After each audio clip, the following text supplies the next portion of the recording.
வணக்கம். இன்னைக்கு வந்து 6த் ஸ்டாண்டர்ட்ல ஃபர்ஸ்ட் டேர்ம் புக் பார்க்க போறோம். இது குரூப் 4 படிக்கிறவங்களுக்கு யூஸ்ஃபுல்லா இருக்கும்.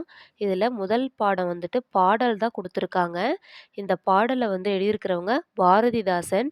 இந்த பாடல்ல இருந்து சில வரிகள குடுத்து, அதுக்கான இந்த வரிகள யார் எழுதுனாங்க அப்படின்னு கேட்கலாம். இல்ல சில வரிகள குடுத்து, அதுக்கான மீனிங் என்ன அப்படின்னு கூட கேட்கலாம். இத ஒரு தடவ நல்லா பார்த்து வச்சுக்கோங்க. அடுத்து இந்த பாடலுடைய சொல்லும் பொருளும் பாருங்க.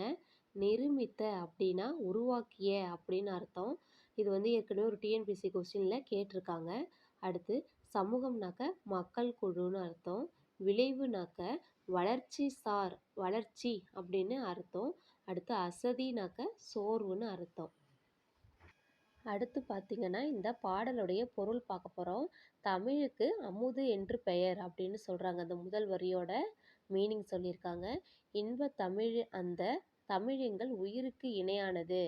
அடுத்து தமிழுக்கு நிலவு என்று பெயர்.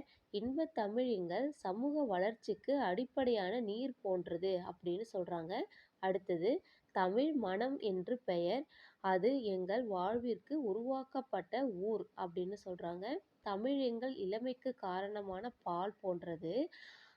நல்ல மிகுந்த புலவர்களுக்கு கூர்மையான வேல் போன்ற கருவியாகும் அப்படின்னு சொல்றாங்க. தமிழ் எங்கள் உயர்வுக்கு எல்லையாகிய வானம் போன்றது. இன்பத் தமிழ் எங்கள் சோர்வை நீக்கி ஒளிரச் செய்யும் தேன் போன்றது அப்படின்னு சொல்றாங்க. அடுத்து தமிழ் எங்கள் அறிவுக்கு துணை கொடுக்கும் தோல் போன்றது. தமிழ் எங்கள் கவிதைக்கு வைரம் போன்ற உறுதிமிக்க வாள் ஆகும் அப்படின்னு சொல்றாங்க. இது வந்து அந்த பாடலுடைய முழு பொருள். இப்போ பொருளை பார்த்தாச்சு. அடுத்தபடியாக நூல்வெளி அதாவது ஆசிரியரை பற்றி பார்க்க போகிறோம்.